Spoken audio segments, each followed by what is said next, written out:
Interdisciplinary Study of Anti-Semitism. And I see there's a lot of new faces here, so we're circulating a sign-up sheet if you want to receive notices of our other events. We deal with a wide range of issues and also a comparative perspective. Please sign up, and we also have a newsletter that we send out once a week if anybody's interested. So today, it's really a great pleasure and honor to have Professor George Pan here. He's going to speak about Jews in China, legends, history, and new perspectives. He's the Dean of the Center of Jewish Studies in Shanghai at the CJSS.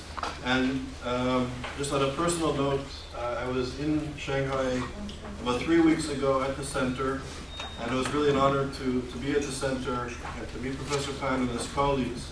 So it's wonderful that he's here so soon after our visit to Shanghai, that he's able to be here with us. Professor Pan is not only the Dean of the Center for Jewish Studies in Shanghai, he's also the professor and director. He's the director also of the Institute of European and Asian Studies at the Shanghai Academy of Social Sciences.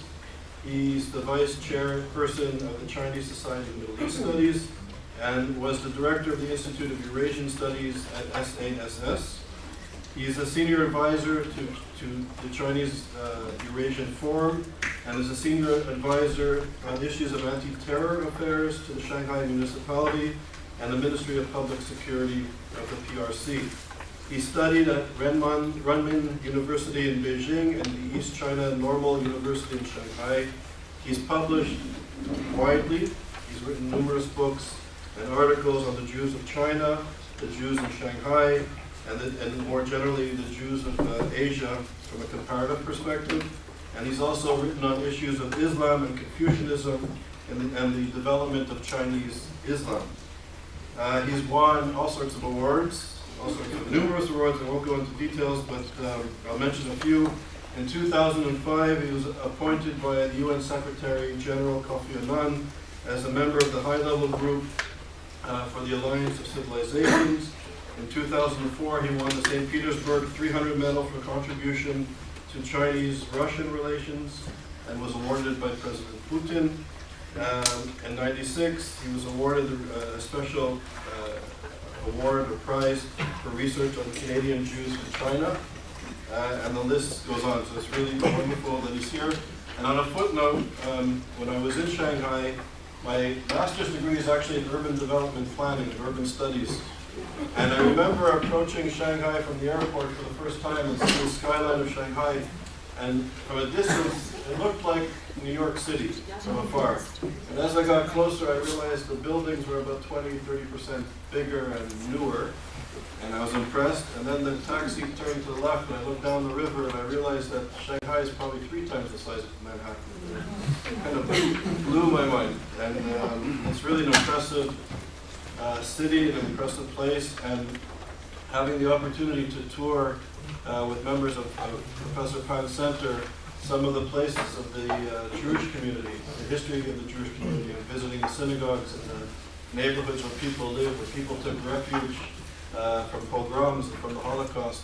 It was really a moving experience to see firsthand how the Chinese society took in Jewish refugees at a time of great need of the Jewish people. So it was fascinating to see this and to understand the connection, which is deeply appreciated in China, this part of Chinese Jewish history. So it's really nice that you're here, and welcome.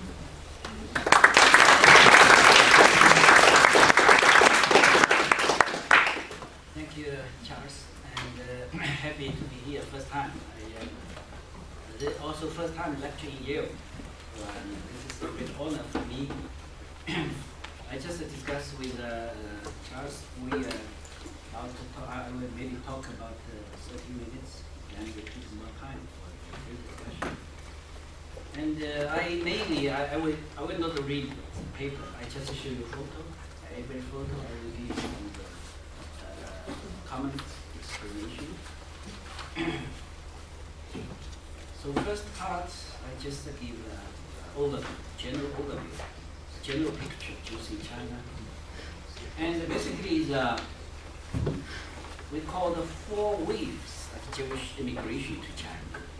And firstly, in the ancient time, around the 7th, 8th, 9th centuries, Jews come to China around the Silk Road, this one, around Silk Road to Kaifeng, I think, the Jewish community in Kaifeng. Because Kaifeng became capital of China during the Song Dynasty. Jewish community in Kaifeng was very prosperous, about 5,000 people. Basically, after 12 centuries, gradually, very long process, they assimilated into Chinese culture. And the second wave is modern times. After the British opened the door of China, many the businessmen come. Among them, Sephardic Jews, like Sassoon family, Kaduri family, all come. They are from the Iraq. They go to the India, like Sassoon family. They set a company in Bombay, or older we call it Bombay, now they call it Mumbai. Then they all the way to Singapore. 1841, they set office in Hong Kong. 1984, the 1841 in Hong Kong, 1845 in Shanghai. The third group is very close connection with here. It's Russian Jews. They escaped from the pogrom. You know, the 1881, the pogrom in Russia, anti-Semitism, then the revolution, civil war. So several million Jews, Russian Jews, come to North America. Very small group to Siberia, to the city Harbin. Then some Jews from Harbin to Tianjin, to Shanghai, to many other cities. It's a third wave. And last one is a refugee, escaped from Holocaust.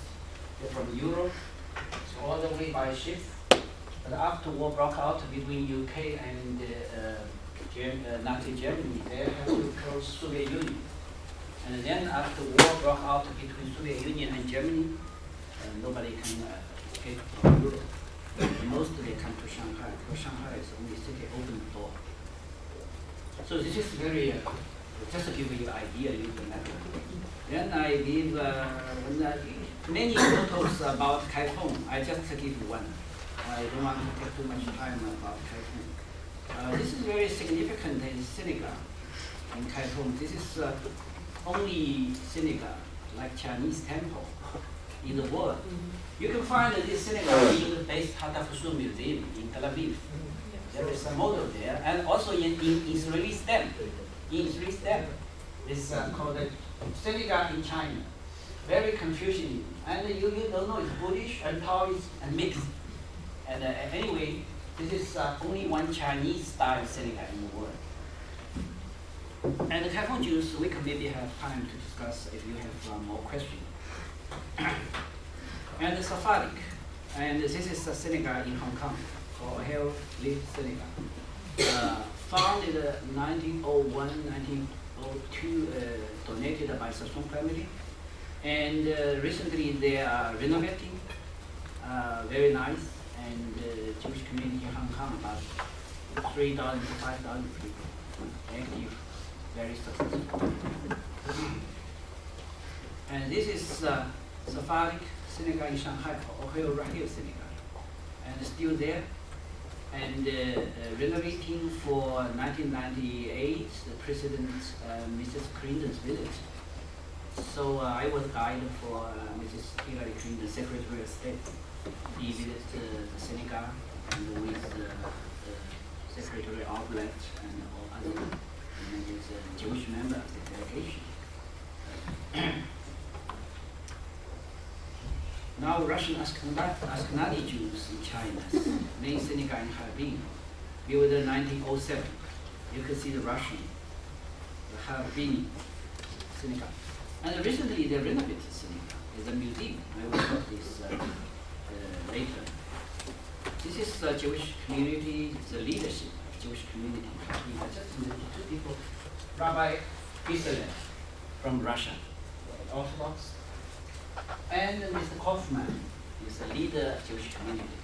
A very interesting thing is that his son, Teddy Kaufman, now is President Iguda Yosef Singh in Israel. He's means the Association of Former Residents in China. He is president, and he also elected as a president called Israel-China Friendship Association. They're very active. Only one synagogue in Tianjin. In Tianjin there was about 2,000 to 3,000 different opinions. Some people said 5,000. Very active Jewish community. Most is Russian Jews, Russian Ashkenazi Jews. And this is a very famous Jewish school in Tianjin. Many of the Russian Jews educated there learn to speak English. And still now in the United States, there's alumni association of Tianjin Jewish School. And every year they get together. Now Shanghai, the Russian Ashkenazi Jews in China is very active in Shanghai, especially after early 1930s when Japanese occupied Harbin. Since Japan was alliance of Hitler, so many Jews and some anti-Semitism in Harbin, not by Chinese, by the Chinese security police and by white Russian, very anti-Semitism. So many people left Harbin, come to Shanghai. In the middle of 1930s, about 5,000 Jews in Shanghai. This is the chief rabbi, Meir Ashkenazi, Lubavitch from Vladivostok. At the beginning, he was a spiritual leader of Russian Jews.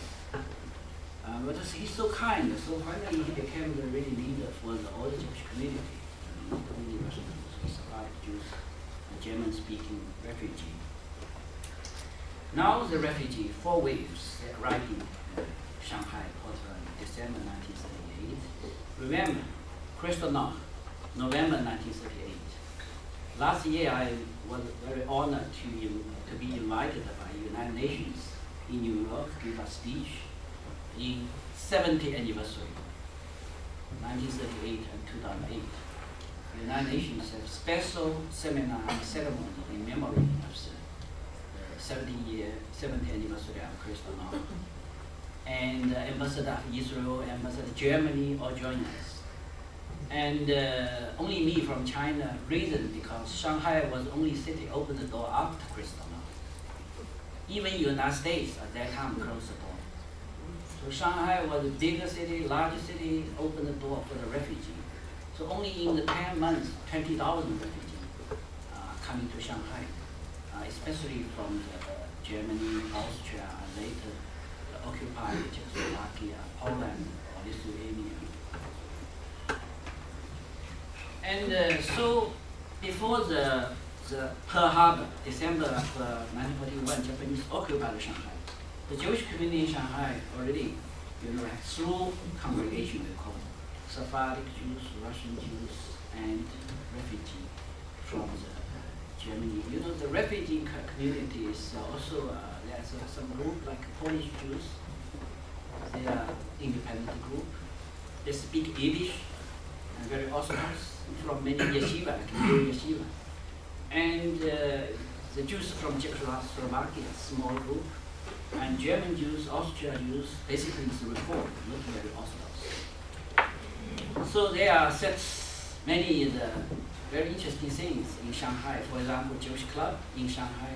Now it's a building of Shanghai Conservatory Music.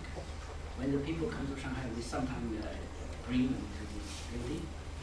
And the Jewish hospital in Shanghai, the medical doctor, most is from Germany and Russia. And Harbin, the Jewish cemetery in Harbin, still 600 stone. I will show you the former Prime Minister Olmert's grandfather's stone. I will show you his family from Harbin.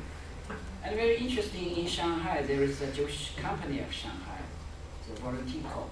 It's, in 1930s, it's only Jewish, we cannot say army, Jewish fighting unit in the whole world.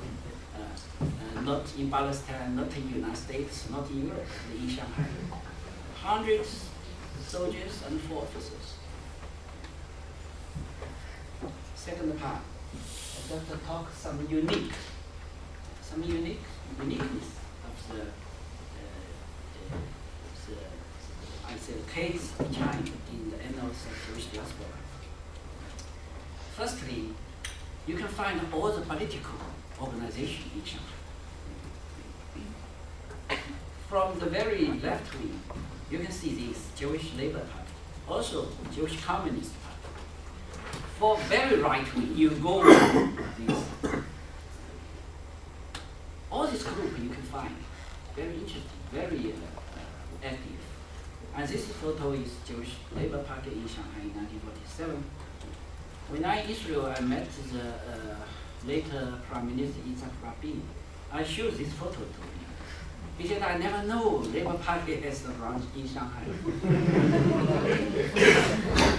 And Beta is very active in China.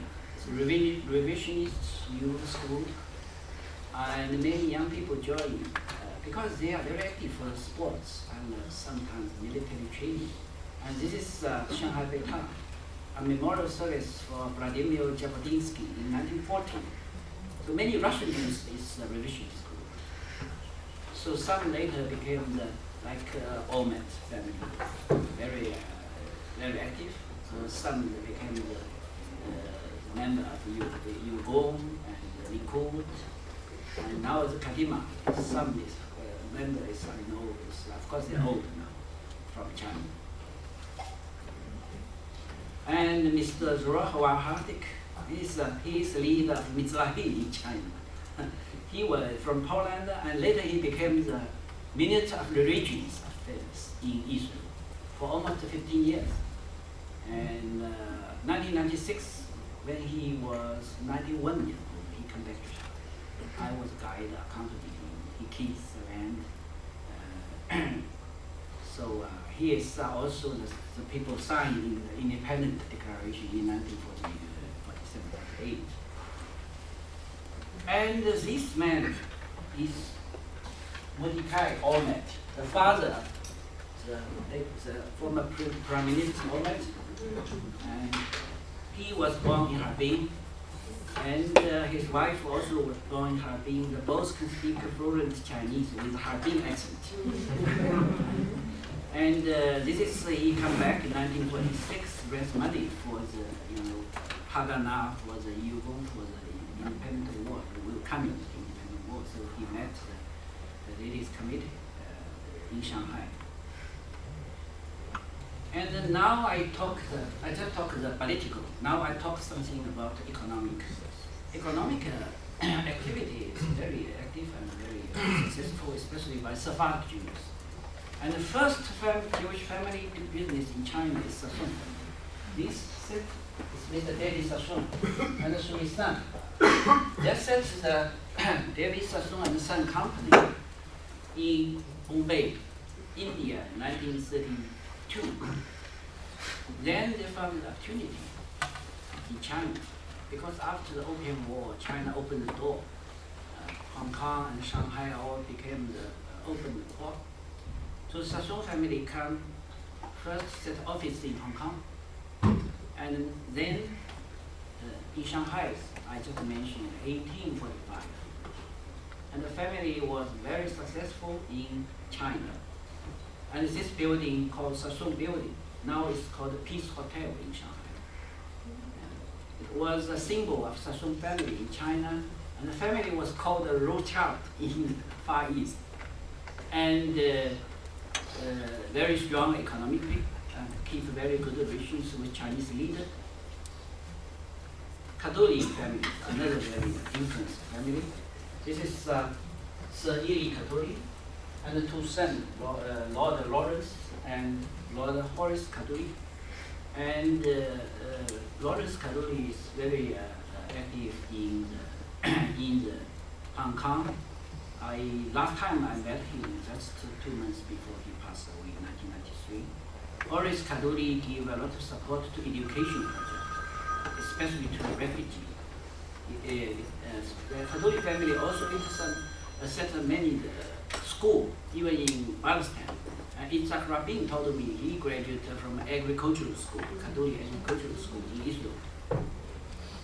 And the Russian Jews basically do some small business, like a farm business in Shanghai. This is very famous called Siberia Farm Store by the Klibanov family. Yesterday in New York, I was with Lily Klibanov. His uncle, Grigory Klibanov, set this office, set this store. Very interesting thing. This store still in Shanghai now, called Siberia Phone Store, and but not good business because the weather getting warmer. So Shanghai, no people buy phone.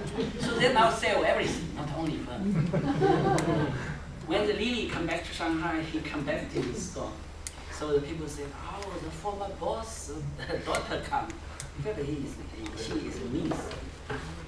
Then I talk some the cultural education activity in China. Firstly, the Orthodox Judaism, brought by the Polish and some German Jews, of course some Russian Jews. The story about the new yeshiva is very interesting. The yeshiva was very influential yeshiva in Poland, but today is in Belarus. I try to find in Poland, they said, now the territory became part of Belarus. But now the mail, nothing. All the Jewish, the building and and but this yeshiva, why I mentioned this, because the yeshiva just escaped from the Poland before the German invasion in September 1939. And the special things, all yeshiva people, 400 rabbi students escaped. So other yeshiva, most were destroyed by Nazis. But this yeshiva escaped. Then they went to Lithuania and got visa from Japanese Consul General. We call the Japanese singular. They all the way come to finally. They first to Japan use a transit visa. They cannot stay longer. They try to get a visa to US. The US closed the door. So in the last minutes, only city is Shanghai. So they come to Shanghai. And the interesting thing, all yeshiva in Shanghai, they continue to study Torah, Talmud every day, like without war. After war, the male yeshiva people left Shanghai. Now we have 2 male yeshiva, one in Brooklyn, another in Jerusalem. When I visited these 2 yeshiva, I was welcomed like hero. They said, you from our home city. And unfortunately now all the Shanghai people pass away. And but the people always remember this. Every year they come back to Shanghai. Therefore, alumni association of New Yeshiva or some organization. And I should mention the newspaper publication by the Jews in China. Only in Shanghai, more than 50 publications by the Jewish community in 8 languages: English, German, Polish, Hebrew, Yiddish, Japanese, Chinese, even Russian. Yeah. This one is very important by Sephardic community called the Israel Messenger, found in 1904 and stopped by Japanese in December 1941 after the harbor. And you can see very interesting things. The Hebrew here and the English Israel Messenger, and even they have Chinese called 犹太月报. It's mean the Jewish monthly. And now we cannot find a complete one in China, and can find some. But now in the National Library of Hebrew University, they keep complete one from first to last. This is Yiddish publication, especially by the Polish Jews. Also, Rabbi Ashkenazi published some Yiddish publication. Before they come, Chinese already translated some like Shalom Aleichem spoke from Russia and from English. So they brought Yiddish to China. So now we have a PhD candidates to the invitation of the Yiddish publication in China, mainly by the Jews from Central Europe. And this is in Russia, in English, English and Yiddish. You can see here our life, Nasha Jin, Russia. And this is very interesting. This is VJ Day, Japanese surrender. So they put the flag, Soviet Union, Republic of China, United States, UK there. They celebrate the victory after World War II. And of course, by refugee, many German publications like this called Gilbert Post, Yellow Post. And they even do some Yiddish drama in Shanghai. So Chinese people are very interested in this drama. So in the history of Shanghai, we are very proud. We have the Yiddish drama. No other city in China. And then I talked some, of course, uniqueness, but generally a lot of things because they are part of the diaspora Jewish community. So when the Jewish community have some, for example, Holocaust influence Shanghai, the Zionism is spread in Shanghai. So, like the Holocaust, they are all come to Shanghai. This photo. We have many this kind of culture. So people left Germany, left Berlin on the way to Shanghai in 1939. And when they come, first 7 days, they live in such kind of group, 200 people together. Second day, third day, they transfer to some center and camp. And many children come. They can only speak German. They even cannot speak English, not Chinese, of course. So the Catholic family give money to set this school for the refugee children. And people call the Catholic school. Many people now is U.S. citizen. And like the former Secretary of Treasury, Michael Blumenthal, he was educated in this school and later became the PhD, got PhD in Princeton, then became ambassador and Secretary of Treasury when the Carter government. And he is a good friend. I visited, not good, I visited him in Princeton. He now is also director of Jewish Museum in Berlin, invited by German government. So half time in Berlin, half time in the Princeton. He was educated there, and also many people very successful now in U.S., in Australia, in New Zealand, and Israel, and in the, Canada, and they learn to speak English in this school. Of course, they keep the religious service, like this is by German Jews plus overseas, basically reform, in reform wing. But Russian Jews in the Orthodox wing. Then I just mentioned the influence of the Holocaust. After Pearl Harbor, as you know, Japanese occupied all of Shanghai, and there are all the American citizens, British citizens became the prisoners. Those Sephardic Jews all in the camp because they're British, or some is American. But the Japanese don't know how to deal with these German refugees. Because in namely German citizens, they're alive. But in fact, after 1935, they're not German citizens, according to the law. So when the Japanese heritage, this man come to Shanghai, his name is Colonel Joseph Meising. He was chief of Gestapo in Tokyo, Japan. He come to Shanghai in August 1942. He gave Japanese called the final solution in Shanghai. Now we call the Meising plan. Meising plan. This plan asked Japanese to take the opportunity of the Rosh Hashanah, Jewish New Year, September 1942. They suggest all the Jewish people come together, take the opportunity to arrest. Then the German, the Nazis suggest you can set up 3 concentration camps. We can teach you how to kill Jews, and we can provide you all the equipment free. And they even have very specific plan in the island called Chongming Island. It's the third largest island. After Taiwan and Hainan is Chongming Island, in the Shanghai area. In this island, you can set, it's very good for you to set the concentration camp. So this is the photo from U.S. Army archives, because after war he was a war criminal. And Japanese hated it.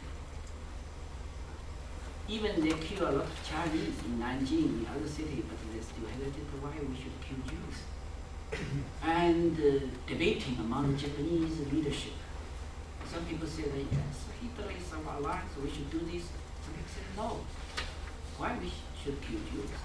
So finally they reach compromise, not kill Jews, not arrest, not kill Jews, but set some area in force Jews to move in this area.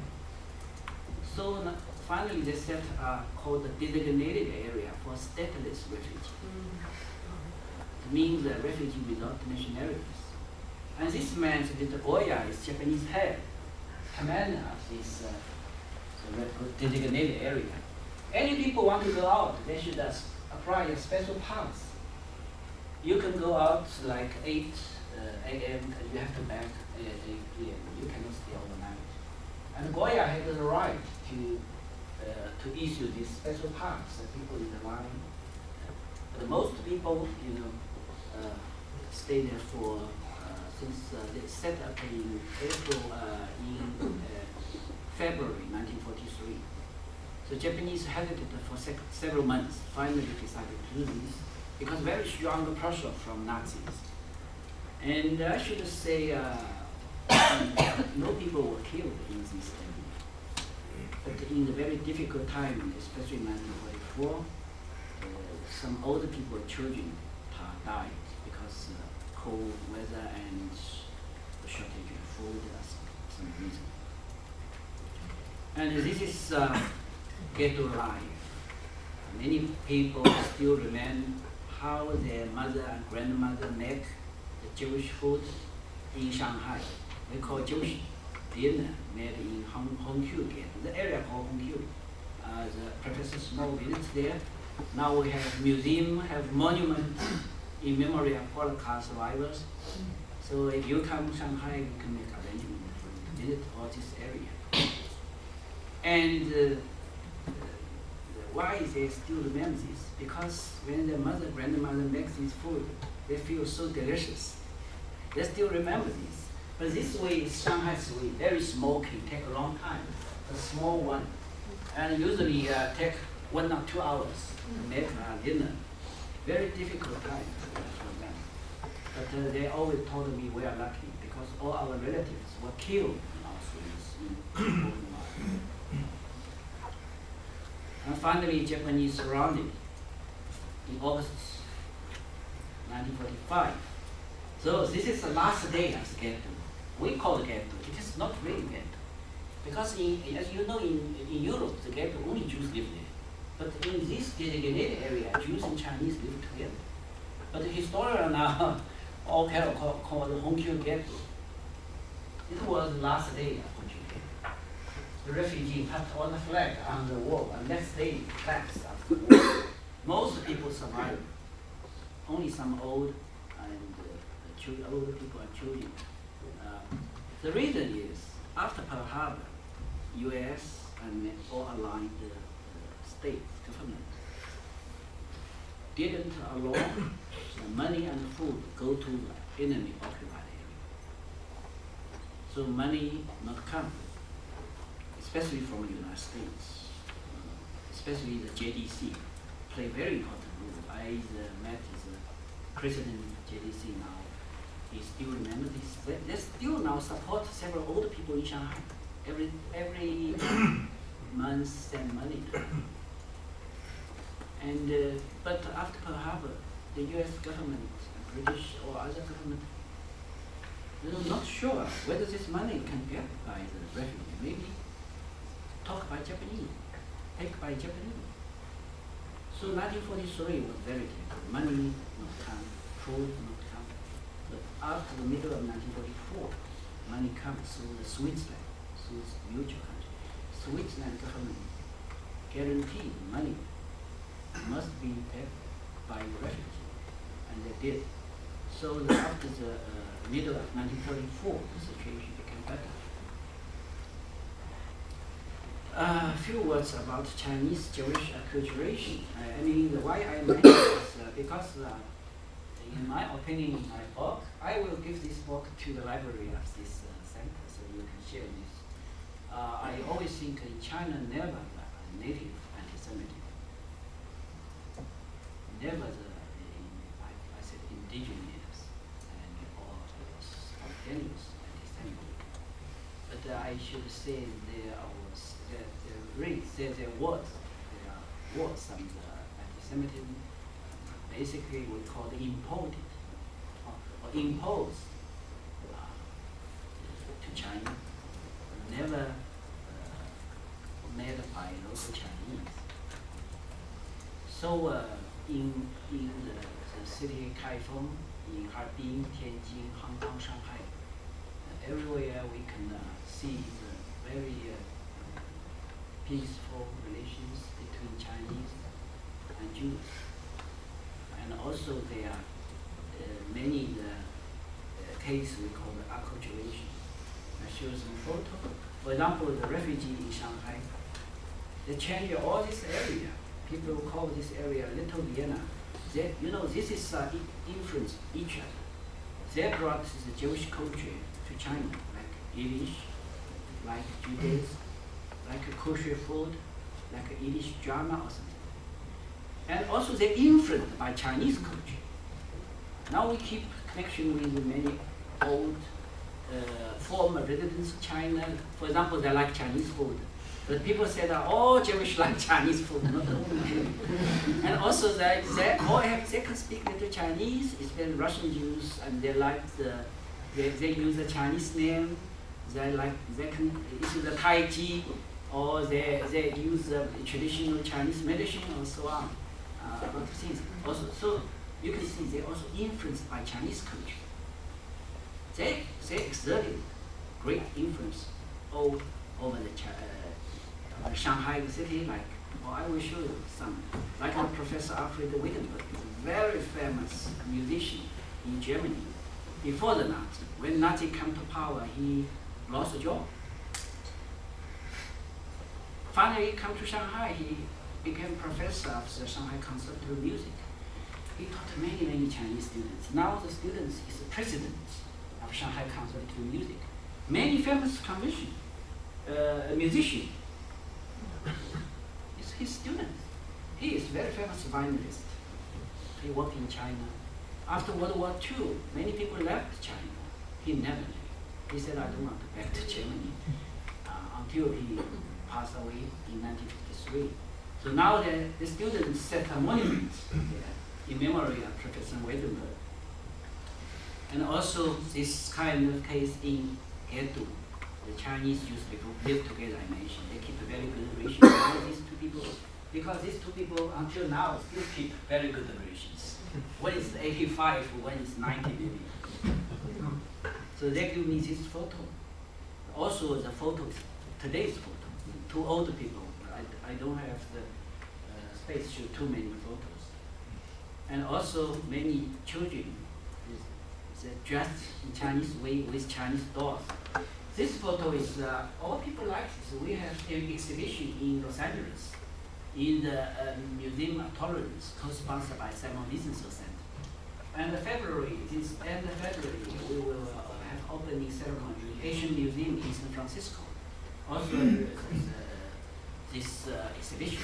This exhibition will be in New York, DC, and many invitations from even from small cities like Orlando's, Kansas City. For small cities, it's easy. For large cities, so all the museum is full scale. So you have to wait for a long time. And we use this as a cover, first photo. So people like this very much. These two ladies now are still, one in Australia, Melbourne, another in Israel, in Tel Aviv. Their families. Also, Professor Mr. Schiff is a very famous artist in China, and his book all describe Chinese life. Like this cartoon called I Like the Chinese. In fact, all this Chinese is not today's Chinese. This is 1930s. Our grandmother's time, Shanghai people like this. But his book is about 400 this kind of cartoon, vivid, and now published in China, called Mr. Shifu's cartoon painting or something. Then I mentioned some of the more political things. It's mutual support, Jews and Chinese people. It's a very interesting story. It's the first letter by Dr. Shi Yeshen. He was the founder of the Republic of China. We call him a father of modern China. He wrote this letter to Mr. Ezra, leader of Jewish community in China, in Shanghai. He said, we support your movement to rebuild your national home and your state. So still now, Israeli government regards this letter as a great victory for Zionist movement to win the support from East Asian countries. After his letter, Japanese expressed support, Thailand expressed support, and some other countries. And also I should mention Ma Dongxun. He is the leader of China's democratic movement and also anti-Japanese movement. When the 1933 Nazi came to power to begin the anti-Jewish campaign, Ma Dongxun led this group to the German consulate in Shanghai, lodged a strong protest. This is the first Chinese leader to do this. And you can see his group. It's very important people. This is very famous people, Lu Xun. I think if you do research on Chinese history, you know, and Lin Yutang later come to United States. And Cai Yuanpei, I think this is Cai Yuanpei. This is Lin Yutang. What is famous leader of China's democratic movement? They established an organization called China's Civil Rights Organization. Then I should mention Consul General Feng Shanho. He was Consul General in Vienna 1938 and 1940. He is one of the first diplomats who issued a visa to rescue Jews. In 1938, before 1938, it was Chinese embassy. After German occupied Vienna, became Chinese consulate. And after Kristallnacht, the Jews cannot find a place. Some friends said, hey, they go to the almost 40 consulates. Always said no. Finally, they come to Chinese consulate, and Dr. Feng Shanho said yes. How many visa you need? He said, I need 11. Because the Nazis said, if you have visa, you can release from the concentration camp, then you must leave in 24 hours. Leave all property here. So he used 11 visa to save 11 lives.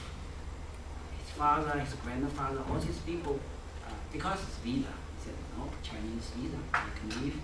So Gestapo, the German security police said, okay, go. So 11 people, not all come to Shanghai, because at that time, you don't need visa to come to Shanghai. Shanghai is open the door. Any people can get into Shanghai without visa. Why they need a visa? They need a visa to escape. If they don't have visa, you cannot leave. So the importance is in this. So Dr. Feng Shanho, now we don't know how many visa he needs. Some people said 2,000, some said 3,000. And last year we had, May of 2008, we had a special ceremony in U.S. Senate in memory of Dr. Feng Shanho. His daughter now living in the United States, in San Francisco. And I was invited as a VIP.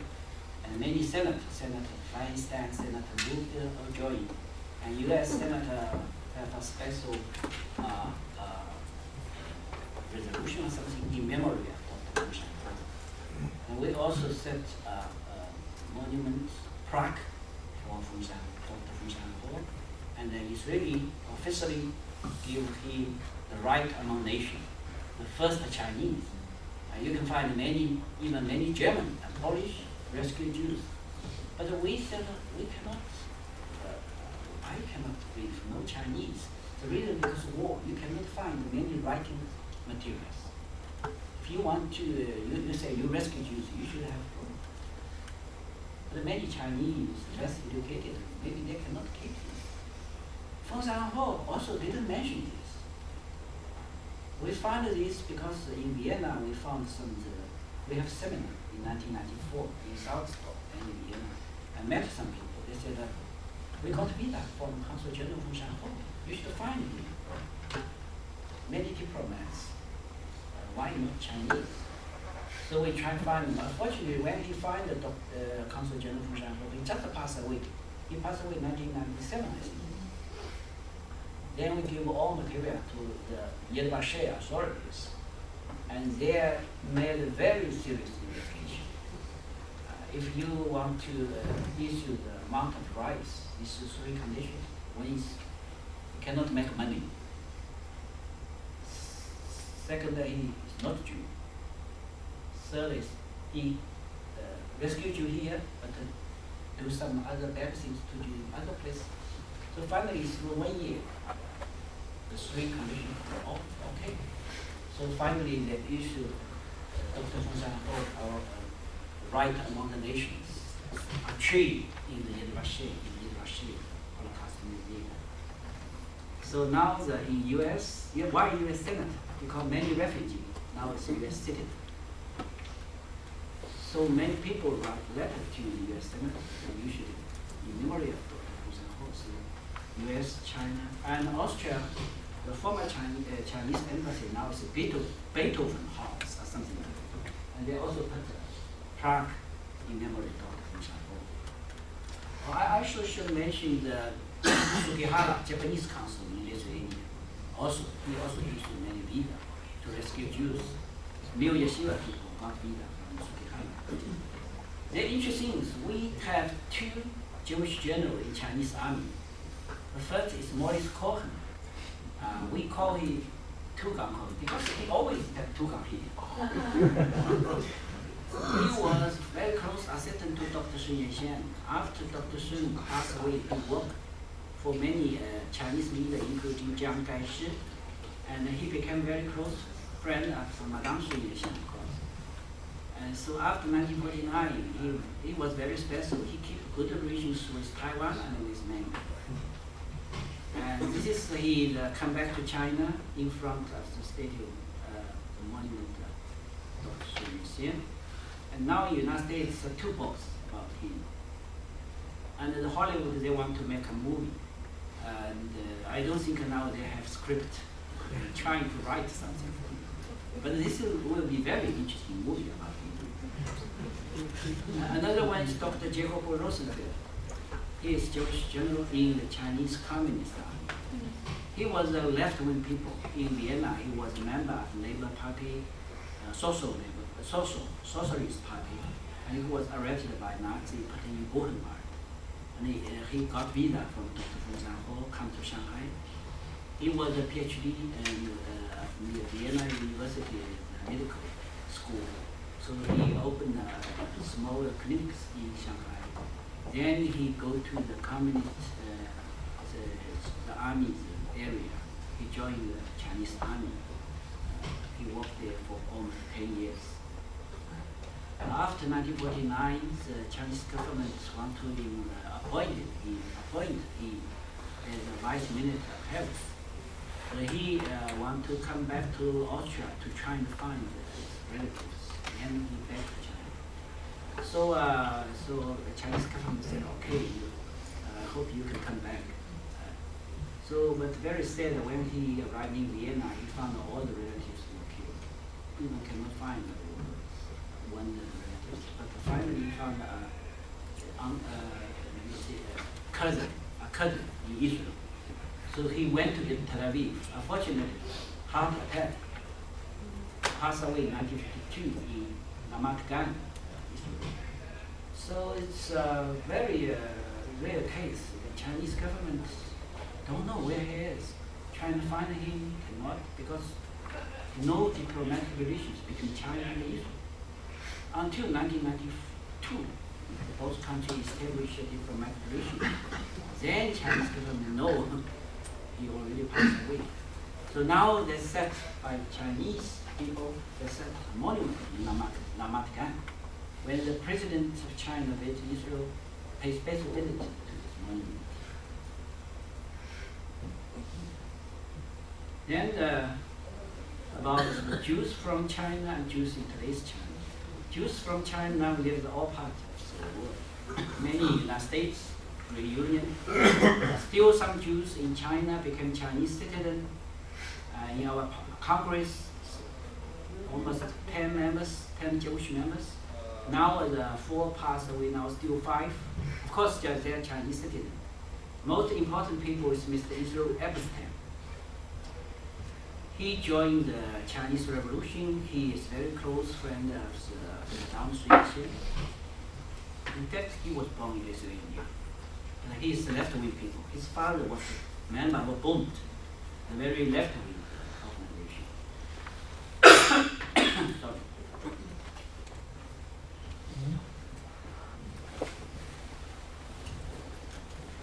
After People's Republic established, he became very important. I can say he is ministry level, member of the executive committee of the parliament. And then when his 70th birthday, Deng Xiaoping came to his home. When 80, Jiang Zemin came to home. This is 90. 90, President Hu Jintao came to his home. And unfortunately, 2 months after the 90th birthday, he passed away. And Professor Sidney Shapiro, originally from Brooklyn, and he also joined, he married a Chinese, then became Chinese citizen. He is very famous, right? And he translated many Chinese novels to English, like Hong Lou Meng. It's really difficult to translate, and Shui Hu, or something like that. He's still alive, almost 90. And they have many reunions, like this Shanghai reunion. Every year they meet together in Australia, this is I think in Australia, in Berlin, in Vienna, in Canada, in the United States. And then many people come back, like Michael Blumenthal. He was Secretary of Treasury, come back. Here. And there are several articles in New York Times, the Washington Post about his return to Shanghai Gateway. Lord Lawrence Kaduri, this is I visited him in Hong Kong, 1989 I think. He was already 91. His son come back. Maybe you know Ambassador Joseph Tokoa. He was Israeli ambassador to the United States. And in Shanghai, his name is Tukachinsky. He was the leader of Shanghai Beitang. He came back with a Passover reunion in 1989. First time they used Israeli passport. Mr. Shaw Eisenberg, he was refugee. After war, he became very rich, and he invested in China a lot. His dream was set Shanghai Diamond Exchange Center. He signed an agreement with the mayor of Shanghai before 3 days before he passed away. Then his family continued to do this. So now I'm very happy to say the Shanghai Diamond Exchange Center, very active, very prosperous in China. In fact, almost 15 years ago, before he doing this, he asked me, he said, how many percent Chinese getting rich? I said, I don't know, maybe 5%. He said, oh, there is no market for the diamond. Then I asked him, do you know how many Chinese? I don't have the idea. I told him, he said, oh, this is 60 million. So we decided to do this. Now the Diamond the Center now have more than 200 members from New York, from Tel Aviv, from Antwerp, from South Africa. Became a center, really a diamond center for not for China, for all the Far East. Market in Japan, in Korea, in Hong Kong, in Singapore, in Taiwan, and then in the east part of China, many people getting rich. And today's China, what about today, the Jewish community? In Hong Kong, about 5,000 Jews, very successful. Usually said 3,000 because 2,000 people never go to synagogue. So I think 5,000 to 6,000. In Shanghai, I should tell you now, the number increased. Now almost 3,000 to 4,000. 5 years ago, only 500. Because more and more company come to China, more and more bank come to China, more and more business. So most is I think most is from the United States, Canada, Australia, and 20% from Israel, from Europe. In Taiwan, also a small Jewish community. The president's name is Shapiro, Ron Shapiro. Shapiro, he is a businessman. I show you the interesting photo. They have a Jewish wedding in Shanghai synagogue in 2008, March 2008. You can see this more clear. the rabbi come from all the Asia, from Singapore, from Shanghai, all Hasidim. Now we have 3 in Shanghai. I only say Shanghai. 3 Jewish community centers. Rabbi Greenberg from the United States, Chabad, and another is the first center, and second center by his brother. And the third center is very interesting, called the Center for Sephardic Jews, only for Sephardic Jews. So 3 centers already, 3,000 to 4,000. Finally, I say a few words about hot topic. More and more book come. I bring my several book. Unfortunately, I cannot avoid. This is called Jews in China, and 2001, and then this is 2005 edition. This is Jews in Shanghai, only about Shanghai. And this is Jews Asia. Do the comparative studies of Jews in China, Japan, India, Singapore, and Philippines. This is Chinese book called Jewish Studies in China. 30 years retrospect from 1978 to 2008. And this is a book by Rina Klaus, a Russian Jew. He was born in Shanghai. This is very interesting, all small story. And I write the preface of her. She now lives in Palo Alto, in Stanford.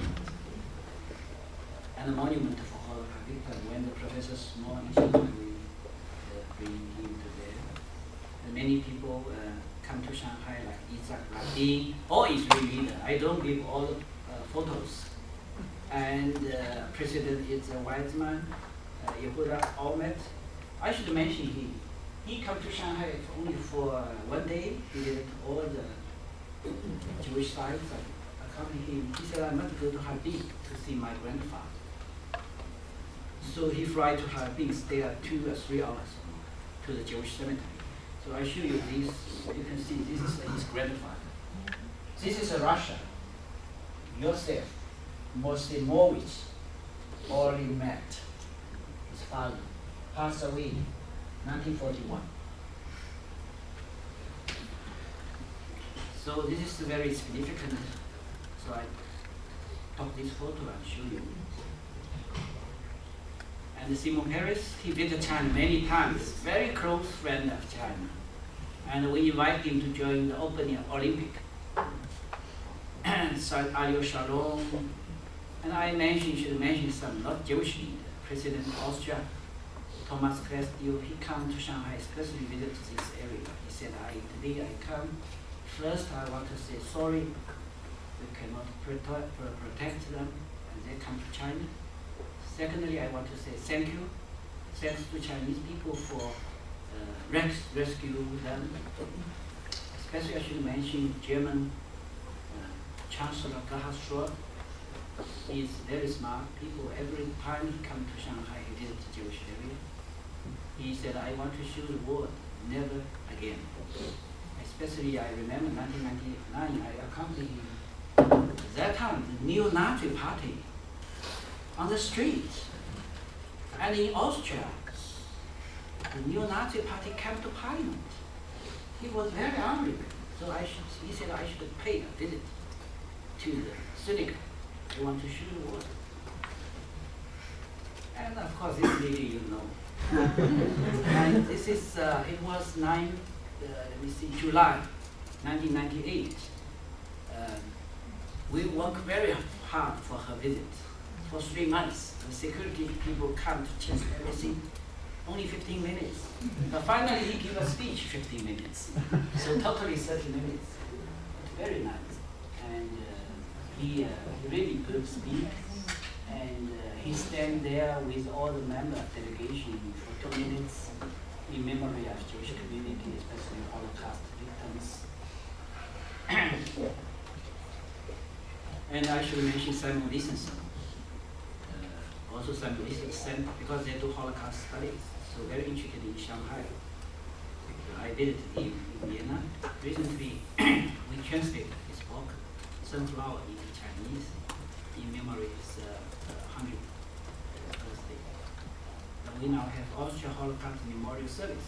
Every year, they send young people to our center. This is not Jewish. They come to our center for 1 year service, like 1 year military service. I think Germany and Austria do this very well. And for the 60th anniversary of the get-go, we have a special seminar in November 2005, and Michael Blumenthal invited me to give a keynote speech. So I think this is maybe last one. Yes, I should stop here. And I think we can keep more time for questions. Thank you. Thank you very much.